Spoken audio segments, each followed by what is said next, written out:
আসসালামু আলাইকুম। কেমন আছেন আপনারা সবাই? আশা করছি সবাই ভালো আছেন। আমিও আল্লাহর রহমতে ভালো আছি। তো এই যে সকালে ডিম সিদ্ধ করেছি আব্দুল্লাহর জন্য। আব্দুল্লাহ ঘুম থেকে উঠে ব্রাশ করলো। ব্রাশ করার পর এই যে তাকে ডিম দিয়েছি। সে ডিম খাচ্ছে। সে একাই একাই খেতে পারে ডিম।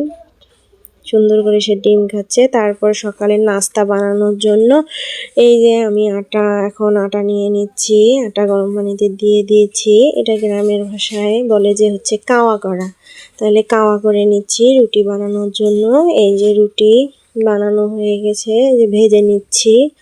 রুটি ভেজে নেওয়ার পর হচ্ছে চা বসিয়ে দেব।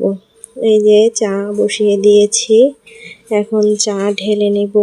ঢেলে নেওয়ার পর এখন চা দিয়ে রুটি খাবো। আমি এইভাবে চার মধ্যে চুবিয়ে চুবিয়ে রুটি খেতে পছন্দ করি। আব্দুল্লাহও খাচ্ছে। তারপর এই যে শাক রান্না করব। শাক বের করে রাখছি। এখন শাকটা বেছে নিব। শাকগুলো ভালো করে বেছে নিয়ে ধুয়ে নিব। এটা হচ্ছে নাপা শাক। আমরা তো নাপা শাকের ঝোল খাই সাধারণত। কে কিভাবে খায় জানি না, কমেন্টস করে জানাবেন কে কিভাবে খান। আমরা এই নাপা শাকটা হালকা একটু ঝোল করব। এই যে শাকটা ধুয়ে নিচ্ছি, এখন বসিয়ে দেব। আরেকটা কথাটা হচ্ছে যে এটা আমার প্রথম ভিডিও ব্লগ।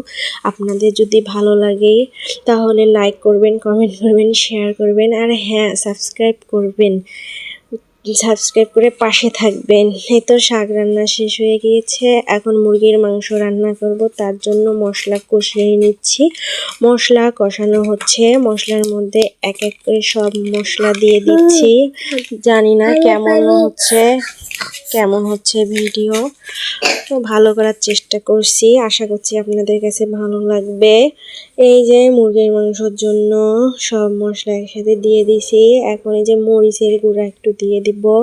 তারপর মশলাটা ভালো করে কষিয়ে নিব। কষানোর পর হচ্ছে মুরগির মাংসগুলো দিয়ে দেব। এই যে মশলার উপরে তেল উঠেছে। মশলার উপরে যখন তেল উঠে যায় তখন মশলাটা ভালো করে মশলা কষানো হয়ে যায়। এই যে মুরগির মাংসটা ধুয়ে নিচ্ছি। কয়েকটা আস্ত রসুন দিয়েছি। আস্ত রসুন দিলে খেতে ভালো লাগে। এই যে মুরগির মাংস দিয়ে দিলাম। এখন ভালো করে নেড়ে চেড়ে নিব। ভালো করে নেড়ে চেড়ে নেওয়ার পর হচ্ছে কষিয়ে নেব আর কি। ভালো করে কষিয়ে নেব। ভালো করে কষিয়ে নেব। নেওয়া শেষ। ভালো করে নেড়ে নিচ্ছি। মুরগির মাংসটা ভালো করে নেড়ে এখন হচ্ছে ঢেকে দেব। তারপর একটু পানি দিয়ে দেব।